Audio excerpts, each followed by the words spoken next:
નમસ્કાર, હું યશ એબીપી સ્મિતા પર આપનું સ્વાગત છે। આપ જોઈ રહ્યા છો મહાચર્ચા। સાથે કોણ અને સામે કોણ? જી હા, સૌથી મોટો સવાલ અત્યારે એ જ થાય છે, કોંગ્રેસ પક્ષમાં પણ સાથે કોણ અને સામે કોણ? તો અહેમદ પટેલની પણ સાથે કોણ અને સામે કોણ? કારણ કે 6 ધારાસભ્યો છે જેમણે 2 દિવસમાં રાજીનામા આપી દીધા છે, જેમાંથી 3 ધારાસભ્યો ભારતીય જનતા પાર્ટીમાં જોડાઈ ચૂક્યા છે। હવે શું સમીકરણો રચાઈ રહ્યા છે?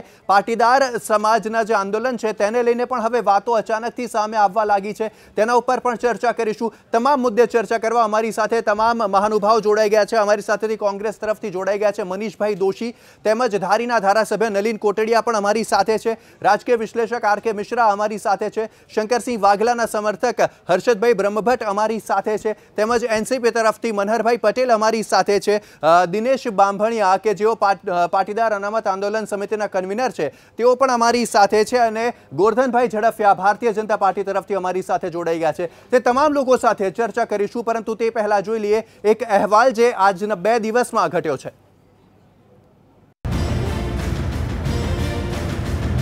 ભર ચોમાસે ગુજરાત કોંગ્રેસમાં પાનખર જેવા હાલ સર્જાયા છે। 2 દિવસમાં 6 ધારાસભ્યોએ કોંગ્રેસ સાથે છેડો ફાડ્યો છે। શુક્રવારે મહીસાગર જિલ્લાની બાલાસિનોર વિધાનસભા બેઠકના ધારાસભ્ય માનસિંહ ચૌહાણ, વલસાડની વાંસદા બેઠકના ધારાસભ્ય છનાભાઈ ચૌધરી તથા ખેડાની ઠાસરા બેઠકના ધારાસભ્ય રામસિંહ પરમારે પોતાના પદ પરથી રાજીનામા આપ્યા, જેનાથી કોંગ્રેસના પગ તળેથી જમીન સરકી ગઈ। માનવામાં આવી રહ્યું હતું કે બળવંતસિંહ રાજપૂત, તેજશ્રીબેન પટેલ અને પ્રહલાદભાઈ પટેલની જેમ આ 3 ધારાસભ્યો પણ ભાજપમાં જોડાશે, પરંતુ 3માંથી કોઈ ધારાસભ્યએ હજી સુધી ભાજપમાં જોડાવાની જાહેરાત નથી કરી। વિધાનસભા ચૂંટણીમાં તો આ તમામ ધારાસભ્યોના રાજીનામા કોંગ્રેસ માટે મુશ્કેલી સર્જશે, પરંતુ તે પહેલા રાજ્યસભાની ચૂંટણીમાં અહેમદ પટેલની જીતનો માર્ગ વધુ કપરો બન્યો છે। આથી જ ડૂબી રહેલી કોંગ્રેસને બચાવવા દિલ્હીથી કોંગ્રેસના નેતાઓએ ગુજરાત તરફી દોટ મૂકી અને આરોપ લગાવ્યો કે ભાજપ કોંગ્રેસના ધારાસભ્યોને કરોડોની લાલચ આપી રહી છે। આ તરફ રાજકોટમાં સૌરાષ્ટ્રના કોંગ્રેસના ધારાસભ્યોએ કોંગ્રેસની સાથે હોવાનો દાવો કરી પક્ષમાં પડી રહેલા ગાબડા અટકાવવાનો પ્રયાસ કર્યો। આ તરફ નાયબ મુખ્યમંત્રી નીતિન પટેલે કોંગ્રેસના ધારાસભ્યોને લાલચ આપવાના આરોપોને નકારતા પલટવાર કર્યો। કોંગ્રેસમાં એક બાદ એક પડી રહેલા રાજીનામા વચ્ચે ભાજપ તરફથી અમિત શાહ, સ્મૃતિ ઈરાની અને બળવંતસિંહ રાજપૂતે રાજ્યસભા માટે ઉમેદવારી નોંધાવી। કોંગ્રેસના ધારાસભ્યોની ઘટતી સંખ્યા વચ્ચે અહેમદ પટેલની જીત મુશ્કેલ જણાઈ રહી છે। એવામાં કોંગ્રેસને વિશ્વાસ છે કે જીત તેમની જ થશે। બ્યુરો રિપોર્ટ, એબીપી અસ્મિતા। તો અહેમદ પટેલે જ્યારથી રાજ્યસભાની ચૂંટણીમાં ઉમેદવારી નોંધાવી છે ત્યારથી આ રાજીનામાનો દોર શરૂ થઈ ગયો છે। આખરે કોણ છે અહેમદ પટેલ? જાણીશું મારા સહયોગી સિદ્ધાર્થ ધોળકિયા પાસેથી। સિદ્ધાર્થ જી જરૂરથી યશ, આપને જણાવી દઈએ જે રીતે ચર્ચાનો દોર શરૂ થયો છે ત્યારે કોણ છે અહેમદ પટેલ? કોંગ્રેસના રાષ્ટ્રીય અધ્યક્ષ સોનિયા ગાંધીના રાજકીય સલાહકાર છે અહેમદ પટેલ। ત્યારબાદ છેલ્લા 24 વર્ષથી ગુજરાતમાંથી રાજ્યસભામાં સાંસદ રહી ચૂક્યા છે અને 1977માં પહેલીવાર બન્યા હતા લોકસભાના સાંસદ। અહેમદ પટેલ કોણ છે તે જણાવી રહ્યા છે। 28 વર્ષની વયે બન્યા હતા ગુજરાત યુવા કોંગ્રેસના અધ્યક્ષ, જે રીતે સમાચાર સામે આવી રહ્યા હતા, અને 1980માં ફરી એક વખત લોકસભાના સાંસદ બન્યા હતા। ત્યારબાદ દોર યથાવત રહ્યો। 1983માં કોંગ્રેસના જોઈન્ટ સેક્રેટરી બન્યા। 1984ની લોકસભા ચૂંટણીમાં ત્રીજી વખત લોકસભાના સાંસદ તરીકે સામે આવ્યા અને 1985માં પ્રધાનમંત્રીના સંસદીય સચિવ પણ હતા અહેમદ પટેલ। એક બાદ એક તેમને અચીવમેન્ટ છે। 1986માં કોંગ્રેસ પક્ષના રાષ્ટ્રીય મહાસચિવ રહ્યા હતા અહેમદ પટેલ। 1986થી 1988 સુધી ગુજરાત કોંગ્રેસના અધ્યક્ષ રહ્યા હતા અને 1992થી કોંગ્રેસ કાર્ય સમિતિના સભ્ય છે। 1992થી 1996 સુધી કોંગ્રેસના રાષ્ટ્રીય મહાસચિવ પણ હતા અહેમદ પટેલ। 1993ની વાત કરવામાં આવે, પહેલીવાર રાજ્યસભાના સાંસદ તરીકે ચૂંટાયા અને ત્યારબાદ સતત 6 વર્ષ અને વર્ષ 2006માં પણ કોંગ્રેસના કોષાધ્યક્ષ તરીકેની જવાબદારી તેમણે સંભાળી હતી। 1999માં ફરીથી રાજ્યસભાના સાંસદ તરીકે ચૂંટાયા હતા અહેમદ પટેલ। 2005માં સતત ત્રીજી વખત રાજ્યસભાના સાંસદ પદે તેમની પસંદગી થઈ। 1989 અને 1991ની લોકસભા ચૂંટણીમાં કર્યો હતો હારનો સામનો, પરંતુ ત્યારબાદ તેમનું જે રાજકીય ભવિષ્ય હતું તે એક બાદ એક વખત ઉપર જઈ રહ્યું હતું અને દર્શકોને પણ તે જણાવી દઈએ કે કોંગ્રેસના રાષ્ટ્રીય અધ્યક્ષ સોનિયા ગાંધીના પણ રાજકીય સલાહકાર અહેમદ પટેલ માનવામાં આવી રહ્યા છે। યશ જી જરૂરથી. તો આ હતા અહેમદ પટેલ કે જેઓ હજી પણ છે અને રાજ્યસભાની ચૂંટણીમાં ઉમેદવારી નોંધાવી ચૂક્યા છે. ચર્ચા આગળ વધારીશું. જોઈ લઈએ મહાચર્ચાનો સૌથી પહેલો સવાલ શું છે, ત્યારબાદ તેના ઉપર ચર્ચા આગળ વધારીએ. મહાચર્ચાનો સવાલ એ જ છે કે આ રાજીનામા પાછળ ટાર્ગેટ શું, રાજ્યસભા કે પછી વિધાનસભા? બે ચૂંટણીઓ આવી રહી છે. પહેલા આવી રહી છે રાજ્યસભાની ચૂંટણી, ત્યારબાદ વિધાનસભાની ચૂંટણી. ત્યારે આપની પાસે આ માંગુ છું નલિનભાઈ, સૌથી પહેલા આની પાછળ ટાર્ગેટ શું આપના મતે, રાજ્યસભા કે વિધાનસભા? આપે રાષ્ટ્રપતિની ચૂંટણીમાં પણ ક્રોસ વોટિંગ કર્યું હતું અને રાજ્યસભાની ચૂંટણીમાં પણ ક્રોસ વોટિંગ કરનાર છો. ખાસ કરીને અહીંની રાજ્યસભા ગણો કે આવતી વિધાનસભા, એમના કરતાં મને તો 2019ની સંસદની ચૂંટણી દેખાય છે અને એના કારણે આ બધું ગોઠવાયેલું એવું મને લાગે છે. કોઈપણ સંજોગોમાં ભારતીય જનતા પાર્ટી આમ શામ દામ દંડ કોઈ પણ નીતિ અપનાવીને સત્તા ગ્રહણ કરવા માટે બધા જ પ્રયત્નો કરશે. ભૂતકાળમાં કર્યા છે. કદાચ કોઈનું ખૂન કરવું પડે તો પણ કરીને, આત્મહત્યા તરત દોરી જાવ આપણે તો પણ દોરીને, ગોધરાકાંડ જેવા કૌભાંડો કરીને પણ સત્તા ઉપર આવી છે. એટલે ભવિષ્યની અંદર કદાચ યુદ્ધ પણ થાય, ઘણા યુવાનો પણ મરી જાય, લશ્કરના યુવાનો પણ મરી જાય, ઘણા હુમલા પણ થશે. કોઈ પણ કાળે ભારતીય જનતા પાર્ટી સત્તા ઉપર આવવા માટે ગમે તેવા ખેલ કરશે અને એની આ પૂર્વ તૈયારી એવું મને લાગે છે. જી જરૂરથી. ગોરધનભાઈ, ખૂબ જ ગંભીર આરોપો લાગી રહ્યા છે, કોઈ પણ રીતે સત્તા મેળવવાનો પ્રયાસ. વાસ્તવમાં જે સ્થિતિ બની છે દેશ અને ગુજરાતમાં કોંગ્રેસની, લીડરલેસ કોંગ્રેસ એન્ડ નોન ક્રેડિબલ કોંગ્રેસ, કોંગ્રેસનો આંતરિક મામલો છે.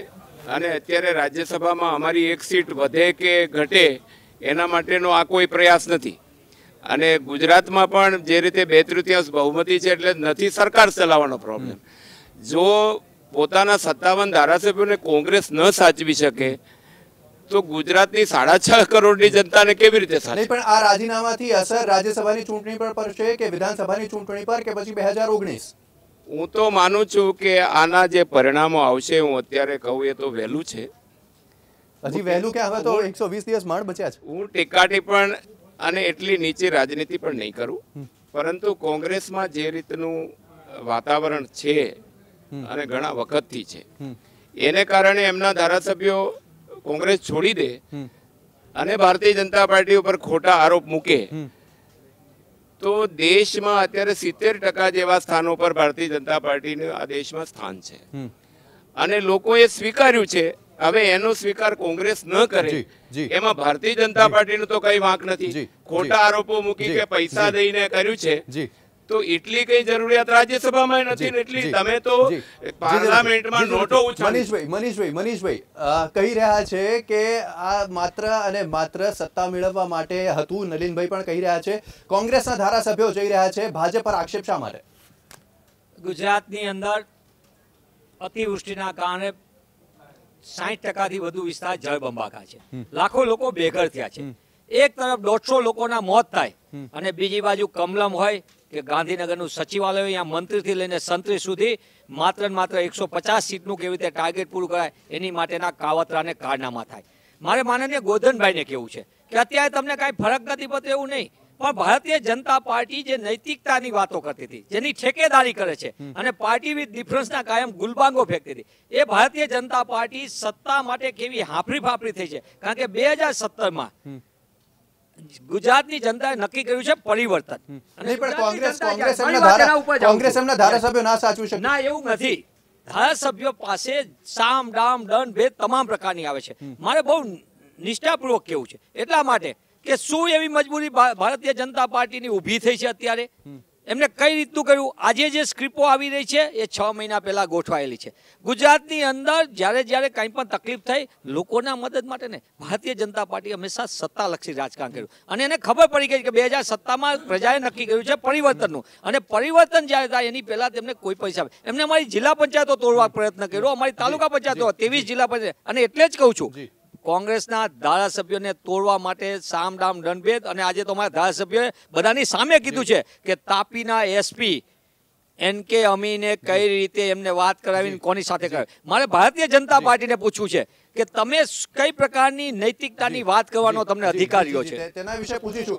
હર્ષદભાઈ, આખી વાતોમાં તે પણ સામે આવ્યું, કોંગ્રેસ તરફથી તે પણ કહેવામાં આવ્યું કે શંકરસિંહ વાઘેલાએ પણ અમુક ધારાસભ્યો વતી ભારતીય જનતા પાર્ટીમાં તેમના માટે વાત કરી. શું કહેશો? આ વાત સાથે હું ટોટલ ખંડન કરું છું. આવી કોઈ વાત થઈ જ નથી અને ખુમાનસિંહ વાંસિયા આજની તારીખમાં ભારતીય જનતા પાર્ટીના કોઈ હોદ્દેદાર નથી અને કોઈ માણસ કહે એટલે માની લેવું એવું હું શક્ય માનતો નથી. બીજું મને દુઃખ એ વાતનું છે કે રાજ્યસભાની ચૂંટણી એટલે હાઉસ ઓફ લોર્ડ મેમ્બરની ચૂંટણી કરવાની. અત્યારે તો આપણે આ પરિસ્થિતિ એવી થઈ છે કે આપણે સ્ટુડિયોમાં બેસી અને એવી ચર્ચા કરવી પડે છે કે જાણે કે આપણે કોઈ યુનિવર્સિટીના સેનેટની ચૂંટણી લડતા હોઈએ એવી સ્થિતિ ગુજરાતમાં બનાવી દીધી છે બંને પોલિટિકલ પાર્ટીઓએ. આમાં શંકરસિંહ વાઘેલાનો તો વાંક જ નથી. એમને તો 2 વર્ષનો સમય આપ્યો હતો.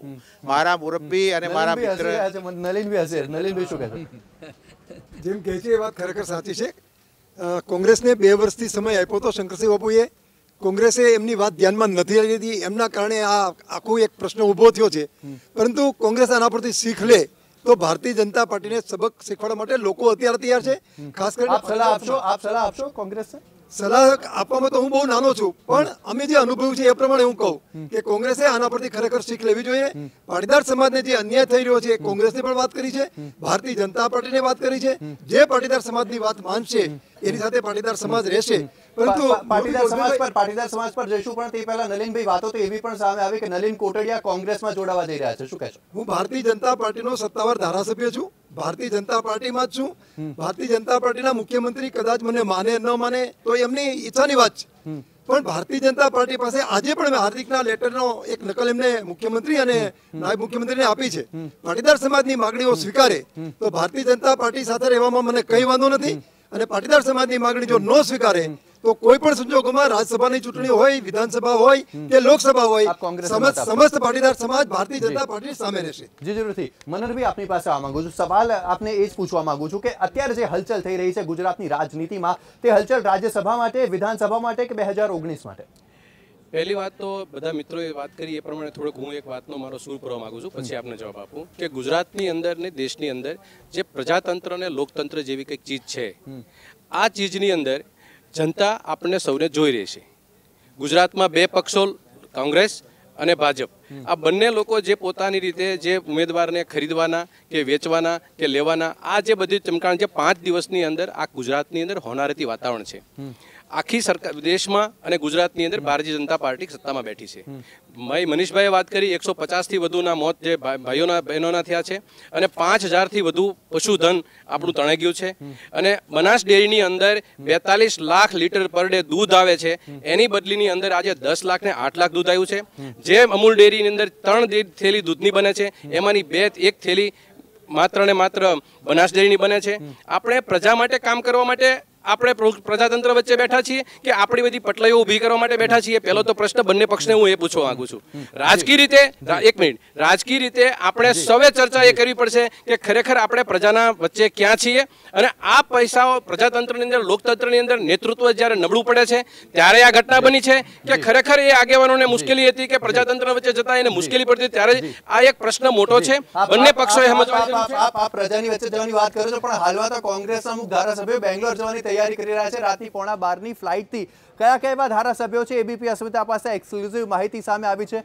જાણીશું મારા સહયોગી સિદ્ધાર્થ ધોળકિયા પાસેથી. સિદ્ધાર્થ. જી યશ, આપને જણાવી દઈએ કે જે રીતે 11:15ની ફ્લાઇટનો આ કાર્યક્રમ સામે આવ્યો છે, એબીપી અસ્મિતા પાસે છે બેંગલુરુ જનારા ધારાસભ્યોના નામ. જે નામો અમે જણાવવા જઈ રહ્યા છે, ઇન્ડિગોની ફ્લાઇટ નંબર 6E996માં ધારાસભ્યોને બેંગલુરુ લઈ જવાશે. જે નંબર સામે આવ્યો છે, મણિભાઈ વાઘેલા વડગામથી, ગ્યાસુદ્દીન શેખ શાહપુરથી છે, ત્યારબાદ મોહનસિંહ રાઠવા છોટા ઉદેપુર, ગોવા રવારી ડીસાથી જઈ રહ્યા છે, કાંતિભાઈ ખરાડી છે દાંતાના, અને જોઈતાભાઈ પટેલ ધાનેરાના જે ધારાસભ્ય છે, મહેશભાઈ પટેલ પાલનપુર, ધારસી ખાનપુરા કાંકરેજના ધારાસભ્ય છે. આ તમામ ધારાસભ્યો જે આજે 11:15ની ફ્લાઇટ ઇન્ડિગોથી જઈ રહ્યા છે બેંગાલુરુ. એબીપી અસ્મિતા પાસે છે આ બેંગાલુરુ જનારા ધારાસભ્યોના નામ. યશ, જે રીતે મહત્વનું છે કે 11:15ની આજની આ ફ્લાઇટ છે અને 11:15ની આ ફ્લાઇટમાં જે જઈ રહ્યા છે તેના નામ ફરીથી પણ એકવાર આપને જણાવવાનો પ્રયત્ન કરીશું કે ઇન્ડિગોની ફ્લાઇટ નંબર 6E996માં ધારાસભ્યોને બેંગાલુરુ લઈ જવામાં આવી રહ્યા છે. કોણ કોણ છે આ ધારાસભ્યો? આમાં વધારો હોઈ શકે છે. યશ, તે પણ જણાવી દઈએ કે મણિભાઈ વાઘેલા વડગામના ધારાસભ્ય,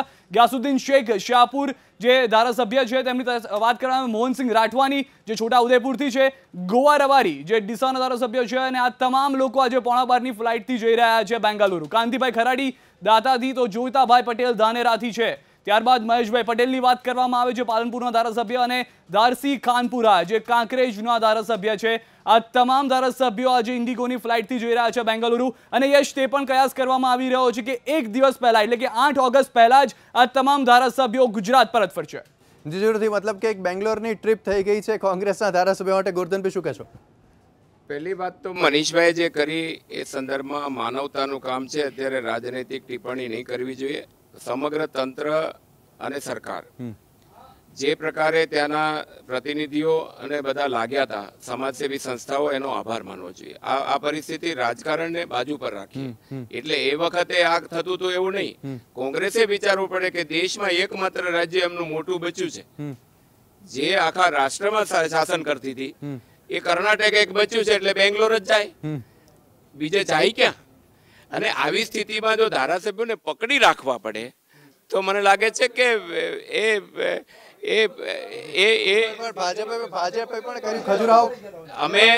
અમે ભારતીય જનતા પાર્ટીએ આ ક્યારેય કર્યું નથી. ભારતીય જનતા પાર્ટી, અરે ભાઈ, એ બધી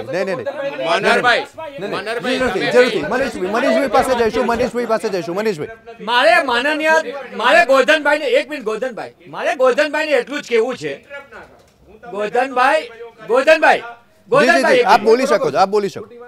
ગોરધનભાઈ, આપણે તો એડીસી બેંક હોય કે રાજકોટ ડિસ્ટ્રિક્ટ બેંક હોય, એપીએમસી ની ચૂંટણીમાં આપણે કઈ કારનામા કર્યા એની ચર્ચા કરશું તો એબીપી ની સવાર સુધી ચર્ચા ચાલે. મહેરબાની કરીને ભારતીય જનતા પાર્ટી નૈતિકતાની એની બધી નિષ્ઠાની વાતો ન કરે. એને શું કારનામા કર્યા છે એ ગુજરાત જોવે છે ને દેશ જોવે છે. આ મોદી મોડેલ છે, જે મોડેલની અંદર તમે ઉત્તરાખંડમાં આ કર્યું, તમે ઉત્તર પ્રદેશમાં આ કર્યું, તમે છત્તીસગઢમાં આ કર્યું, તમે અરુણાચલમાં આ કર્યું, એ આજે તમે 6 મહિના પહેલા ચૂંટણીમાં કરી રહ્યા છો. આમાં કઈ નવી નથી. ભારતીય જનતા પાર્ટી આ કરી રહ્યું છે અને સ્વીકારો તમે. પાર્ટી વિથ ડિફરન્સ છે. હું આજે કહું છું એબીપી ના માધ્યમથી કે પાર્ટી વિથ ડિફરન્સ છે. એમને આ કારનામા કરવા એમની માસ્ટરી છે. અને મારે એટલા માટે કેવું છે કે ભારતીય જનતા પાર્ટીએ જે રીતે ધારાસભ્યોને તોડવા માટે જે પ્રકારની આખી સત્તાનું વળવું પ્રદર્શન કર્યું છે, આજે જે રીતે એમને ધંધો કર્યો છે, જે રીતે એમને ઓફરો કરી છે, એક ધારાસભ્યોની આવે છે. હું બહુ ગંભીરતાથી એબીપી અસ્મિતાને કહેવા માંગુ. નીતિનભાઈ એમ કહે છે કે આ વાત ખોટી છે. નીતિનભાઈ એમ કેમ નથી કહેતા કે ઓફર કરનાર એસપી જનાર કોણ હતો?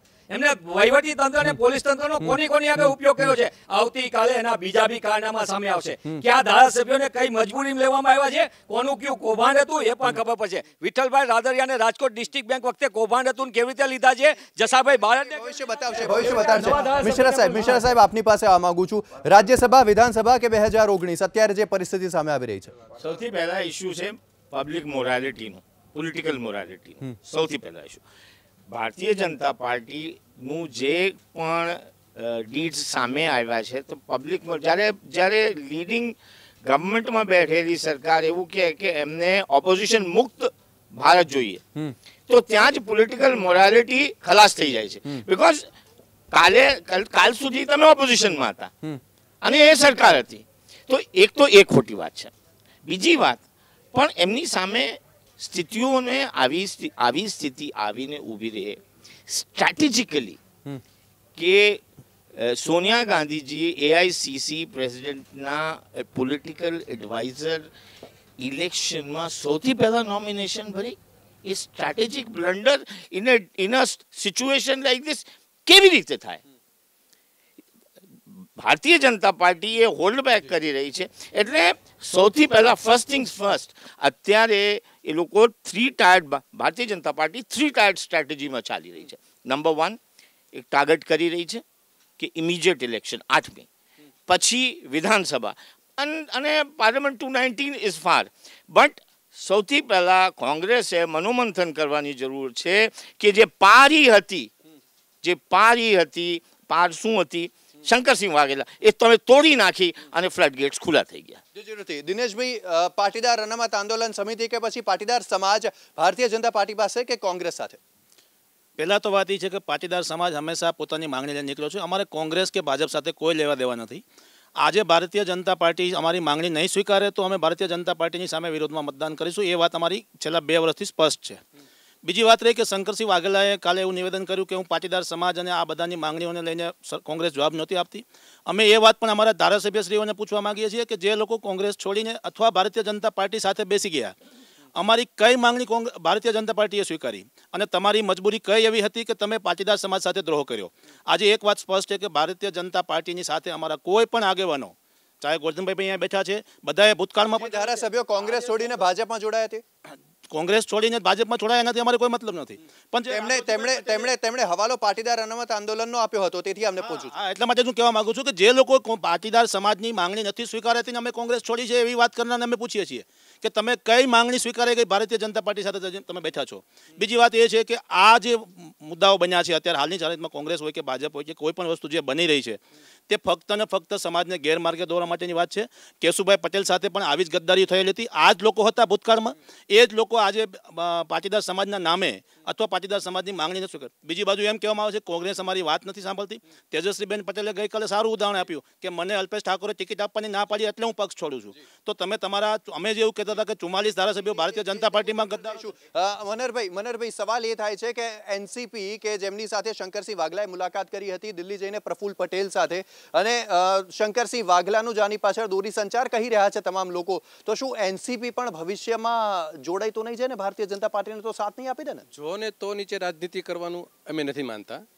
એક વાત છે, વર્તમાન પરિસ્થિતિની અંદર જે રીતે આપ મિટિંગ કહો છો, મિટિંગ તો અમારા વરિષ્ઠ આગેવાન માનનીય પ્રફુલ્લભાઈ પટેલ એ અમારા સાથે સંલગ્ન પક્ષ કોંગ્રેસ સાથે બેઠેલા છે. એ દરમિયાન પ્રફુલ્લભાઈ અને શંકરસિંહજી મળ્યા ત્યારે શંકરસિંહજી પણ કોંગ્રેસ પક્ષમાં હતા. એટલે એ મળવાનું, એકબીજા આગેવાનોને મળવાનું, એને આપણે કોઈ રાજકીય પરિપ્રેક્ષમાં ન જોવું જોઈએ. એ વાતને માત્ર બે પક્ષોની સંલગ્નની વાત હતી. તો ભાઈ શંકરસિંહ વાઘેલા અમિત શાહને મળે તો તેને કેમ રાજકીય પરિપ્રેક્ષે જોવામાં આવે છે? કોઈ એવી વાતને કરતા નથી. અમે માનતા નથી કે કોઈ આગેવાન મળે. વિધાનસભાની અંદર નરેન્દ્રભાઈ અને બાપુભાઈને એકબીજાના દિલથી ભેટ હતા, એને આપણે રાજકીય પરિપ્રેક્ષમાં ન જોવો જોઈએ. પણ એક વસ્તુ છે કે વર્તમાન પરિસ્થિતિની અંદર જે રીતે રાજકીય માહોલ ચાલી રહ્યો છે એની અંદર ધારાસભ્યો જાય છે, આવે છે, આ જે માહોલ બને છે એની અંદર પ્રજાને આપણે વચ્ચે રાખવી જોઈએ. પ્રજા વચ્ચેથી આપણે જે અવાજ ઉઠે છે એ અવાજને આપણે સાંભળવો જોઈએ. એક મહિનામાં એવી કઈ ઘટના ઘટી હતી કે રાજકીય આગેવાન તરીકે ધારાસભ્યોને એક મહિનાની અંદર તો ચૂંટણી આચારસંહિતા લાગવાની હતી. એ ધારાસભ્યો આજે એ વાત લઈને ફરે છે કે ભાઈ અમારો પક્ષ સાંભળતો નથી કે અમારો પક્ષ નથી. હું તો કોઈ પણ પક્ષની વાત કરું છું, ભારતીય જનતા પાર્ટી હોય કે કોંગ્રેસ હોય કે એનસીપી હોય. વાત એ છે કે તમે લોકો પ્રજાતંત્રની અંદર ગૃહમાં બેસીને જ્યારે પ્રજાના અવાજ ઉઠાવવાની વાત કરતા હોય અને તમારા પર્સનલ હેતુ તમારા સિદ્ધ કરવાના મનસુબા રૂપે તમે આ બધાને આગળ કરતા હોય તો કોંગ્રેસનું નેતૃત્વને પણ બદનામ કરવાની જરૂર નથી. કોઈ આગેવાન તરીકે પોતે શા માટે કોંગ્રેસ નેતૃત્વને બરબાદ ન કરાય? કારણ કે કોંગ્રેસ તેમના ધારાસભ્યો નથી સાચવી શકી, તે તથ્ય છે. ફરી એક વખત મહાચર્ચામાં ભારતીય જનતા પાર્ટી પર ઘણા બધા સવાલો ઉઠી રહ્યા છે. રાષ્ટ્રીય કોંગ્રેસના પ્રવક્તા તરફથી પણ સવાલો ઉઠાવવામાં આવ્યા. ગોરધનભાઈ, દર વખતે જ્યારે પણ કોંગ્રેસના કોઈ પણ નેતા ભારતીય જનતા પાર્ટીમાં જોડાય છે ત્યારે હોર્સ ટ્રેડિંગનો હંમેશા આરોપ લાગતો હોય છે. કેટલું તથ્ય? હોર્સ ટ્રેડિંગનું તથ્ય એટલા માટે નથી કે ધારાસભ્ય કોઈ બાળ મંદિરના બાળકો નથી અને લોકપ્રતિનિધિ તરીકે ચૂંટાયા હોય છે. તેમની મેચ્યોરિટીની આટલી હદે નીચે જાય વગર કારણના ટેપ અત્યારના સોશિયલ મીડિયા. લોભ અને લાલચ તો નાના કે મોટા બધાને હોય. લોભ અને લાલચનો સવાલ ભારતીય જનતા પાર્ટીને નથી રાજ્યસભામાં અત્યારે આવશ્યકતા કે નથી વિધાનસભામાં. પ્રશ્ન આ નથી. અને પ્રશ્ન જ્યારે મોરલનો પ્રશ્ન નહીં, હું પછી વાત કરીશ. પ્રશ્ન જ્યારે વાત કરી કે મોરલનો અને ડેમોક્રેટિક વેલ્યુઝનો, તો હું 25 જૂન 1975માં 1,10,000 લોકોને એન્ટી કોંગ્રેસ જે પણ વ્યવસ્થા હતી એને પકડીને જેલમાં પૂરી દીધા હતા. What was that?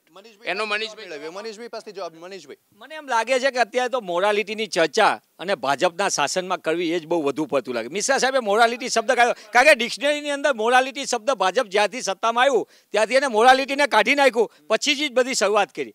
પણ ભારતીય જનતા પાર્ટીને મારે એ પૂછવું છે, ગોરધનભાઈ એવું કીધું કે નાના બાળ મંદિરના છોકરા નહોતા.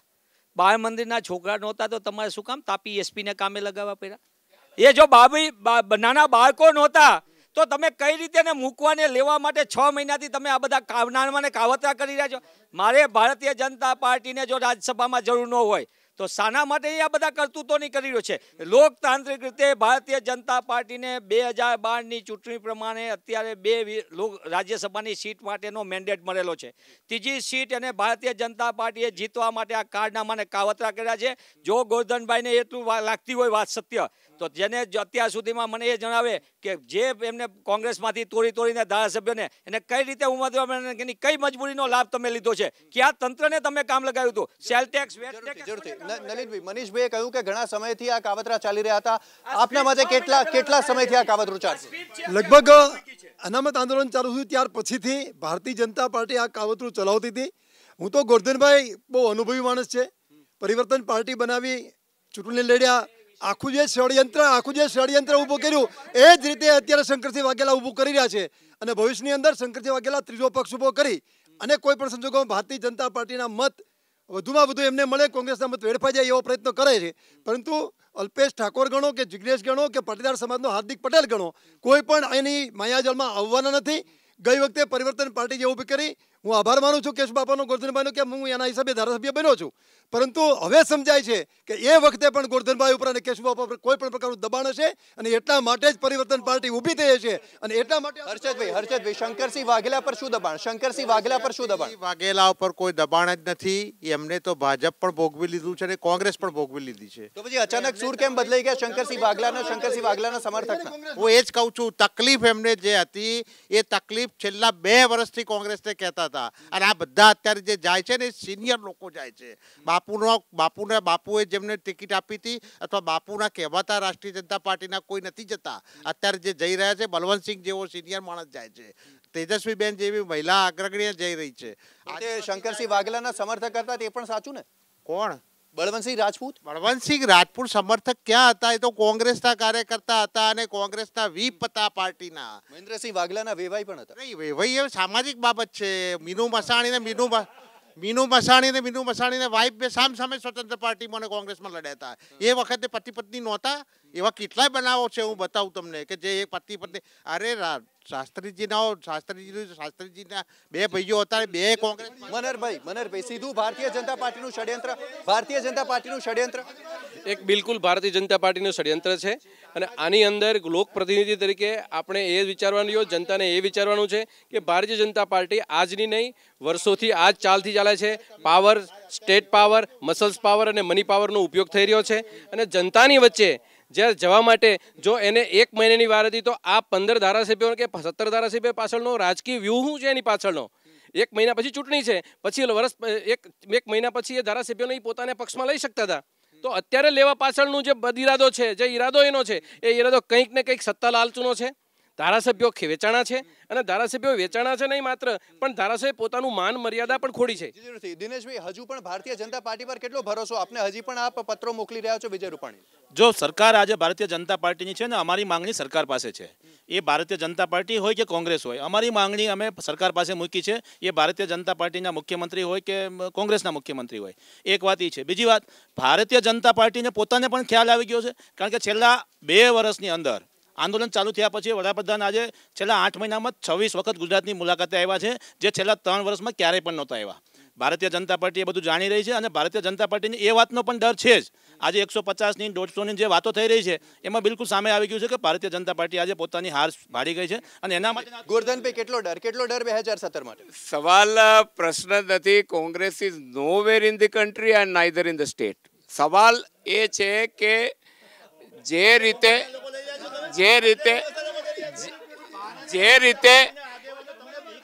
ભાઈ, પણ એમને મોટી ચિંતા એ છે. પણ મારી વાત સાંભળો, મેં તમને કોઈને ઇન્ટરપ્ટ નથી કર્યા. I have not interrupted anyone. એટલે પણ મેં તમને કોઈને ઇન્ટરપ્ટ નથી કર્યા. હું એટલું જ કહેવા, પ્લીઝ મુદ્દાની વાત નહીં. ગોરધનભાઈ કહે છે વારંવાર ડિસ્ક્રાઇબ કરે છે, પણ એની મુદ્દાની વાત કરો અને બીજી વાતો લઈ જઈશું તો મુદ્દાની વાત મૂકેલી જશે. પછી ઇન્ટરપ્ટનો ક્યાં વાત? મુદ્દાની વાત. મારો પ્રશ્ન અત્યારનો છે. હું દિનેશભાઈ અત્યારે નહીં, દિનેશભાઈ પ્લીઝ અત્યારે ઇસ્યુની વાત.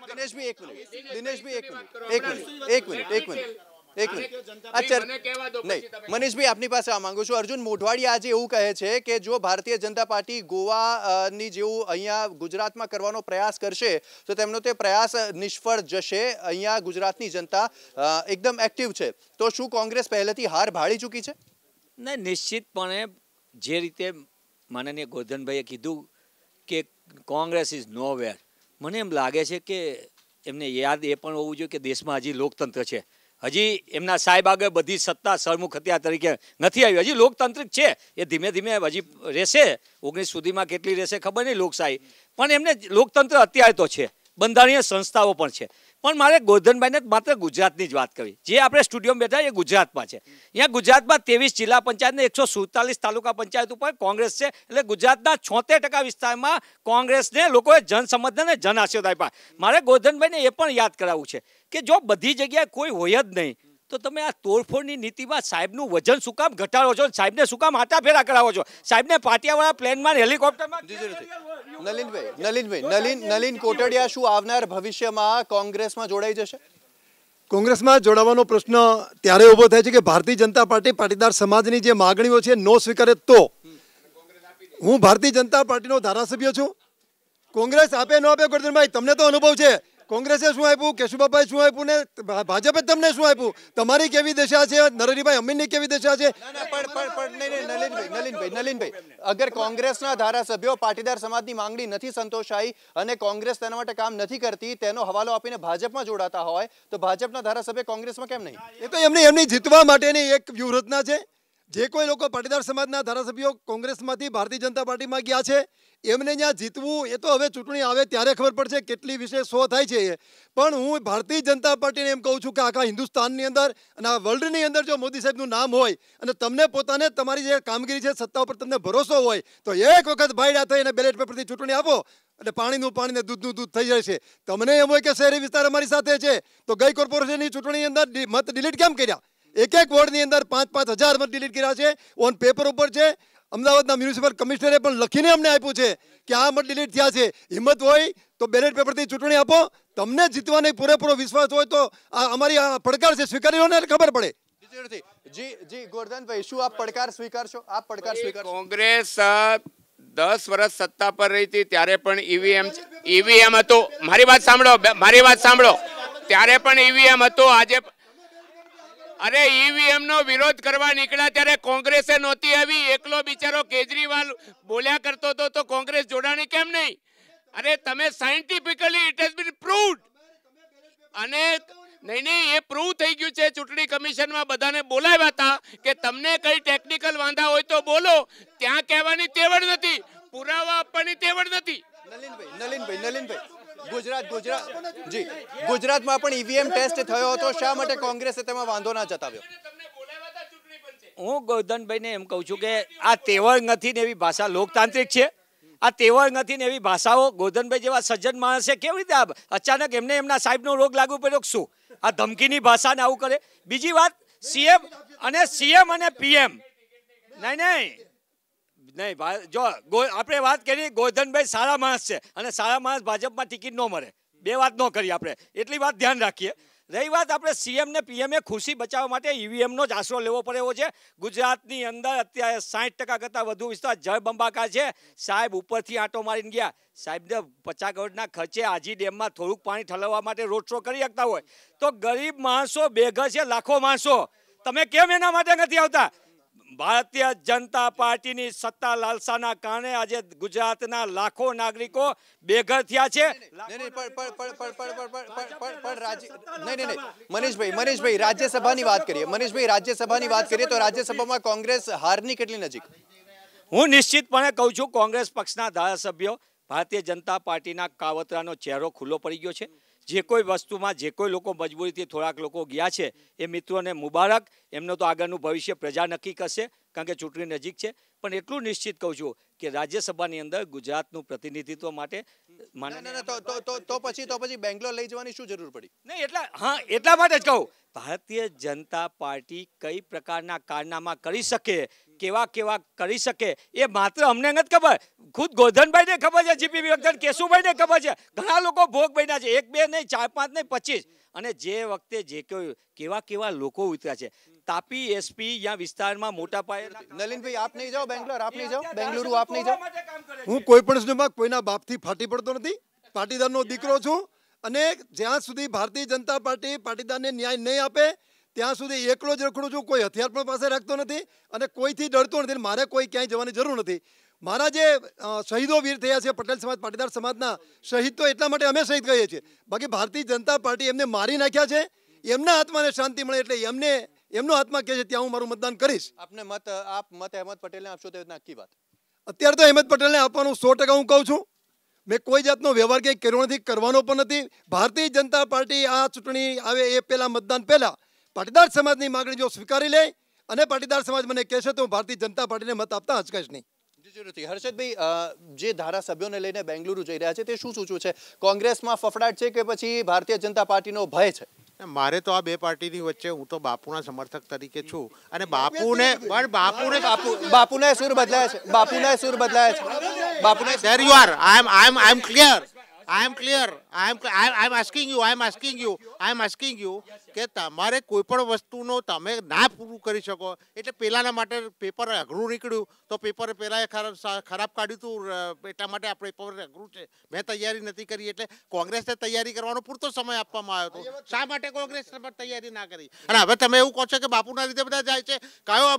ક્યાં હતો આ તો વીપ હતો પાર્ટીનો. શંકરસિંહ તો કઈ ગયા છે, ખુલ્લે આમ કઈ ગયા છે, પણ આ તો બધા પાછળથી જઈ રહ્યા છે. તો ધારાસભ્ય ગયા એની પાછળ શંકરસિંહ વાઘેલાનો હાથ નહીં. પહેલાથી અમે એક વાતનું કહીએ છીએ કે શંકરસિંહજીને આ જે માનનીય હર્ષદભાઈ કહે છે, હું હર્ષદભાઈને એમ કહું છું, હર્ષદભાઈ અમે કોઈ જગ્યાએ એવું કહેતા જ નથી. અમે તો એટલું કહીએ છીએ કે ભારતીય જનતા પાર્ટીના ના તમારે સાંભળવાની, ભારતીય જનતા પાર્ટીના કારનામા છે.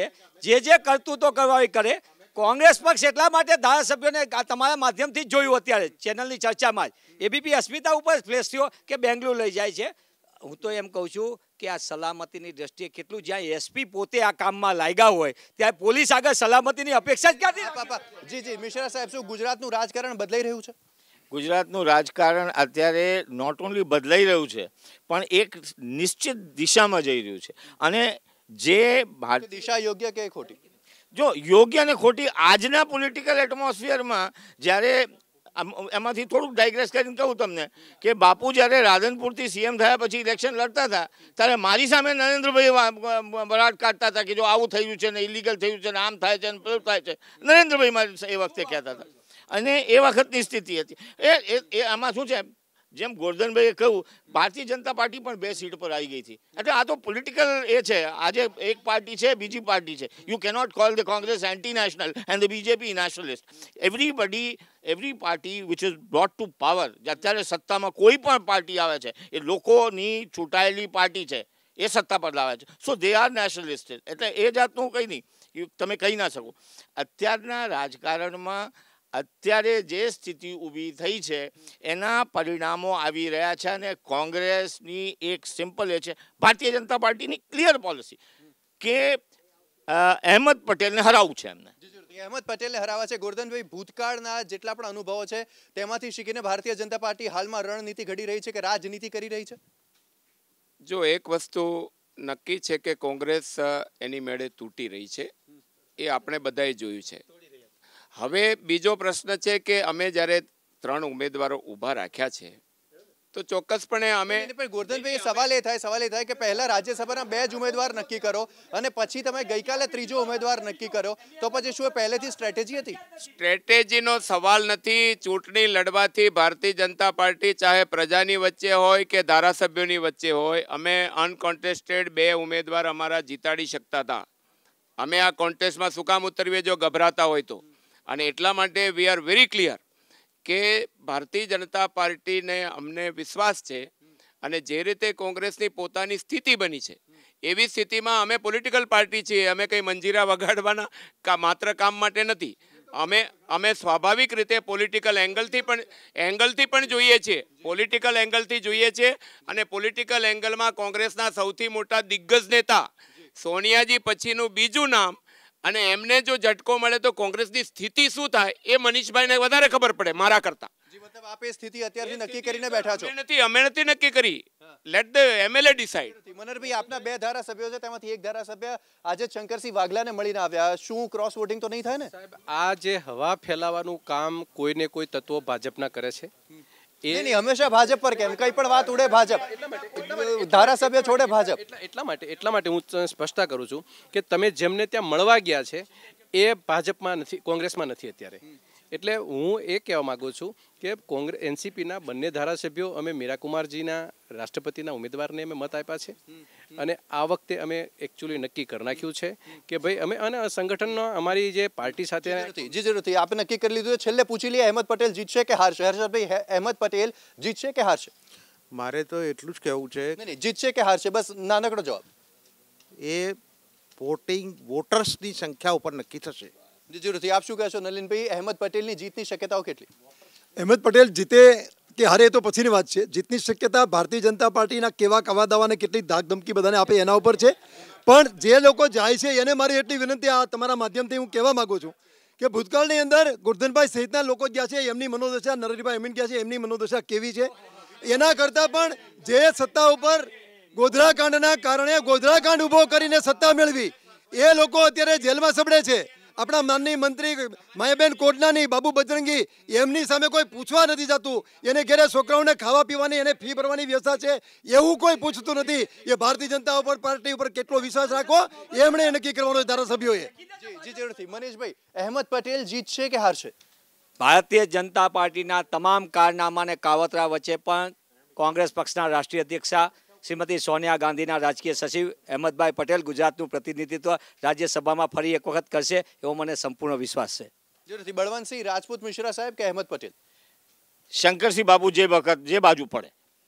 શંકરસિંહ વાઘેલા ઉપર બધો મદાર રહેલો છે. શું કહેશો દિનેશ બાંભળિયા સાહેબ કે જે પ્રકારે હાલમાં પરિસ્થિતિ સામે આવી રહી છે તેમાં પાટીદારોને કેટલો ન્યાય મળશે? પાટીદારોનો ન્યાય માટે ગોરધનભાઈ બાજુમાં જ બેઠા છે. પાટીદારોની જરૂરિયાત છે કે નહીં એ તો હવે નેક્સ્ટ સમયમાં હમણાં 2-5 દિવસમાં જ ખબર પડી જશે. ભારતીય જનતા પાર્ટીના મુખ્યમંત્રીને આજે અમે લેટર લખ્યો છે અને કીધું છે કે અમને 5-7 દિવસમાં જવાબ આપો કે પાટીદારોની તમારે ખરેખર જરૂર છે કે નથી. આજે જે કોંગ્રેસમાં જે વસ્તુ થઈ રહી છે તમે તો પાટીદાર સમાજે અત્યાર સુધી ભારતીય જનતા પાર્ટીને ખોબલે ને ધોબલે મત, પૈસા ને બધું આપેલું છે. એ પાટીદાર સમાજની જો જરૂરિયાત નહીં હોય તો અમે સ્પષ્ટ માનીશું કે ભારતીય જનતા પાર્ટી અમને બોલાવશે નહીં. જી જરૂરથી. તો મહાચર્ચામાં અહીંયા જ આટલું જ સમાપ્ત કરીશું. અહીંયા મહાચર્ચા પણ મિશ્રા સાહેબે કહ્યું કે રાજ્યસભાની ચૂંટણીમાં અહેમદ પટેલ જીતશે કે બળવંતસિંહ રાજપૂત તે નક્કી કરશે શંકરસિંહ વાઘેલા. તો શંકરસિંહ વાઘેલા આખરે શું કરવાના છે ભવિષ્યમાં તે આપ જાણી શકશો 9 વાગે એબીપી અસ્મિતા પર. જોતા રહો એબીપી અસ્મિતા.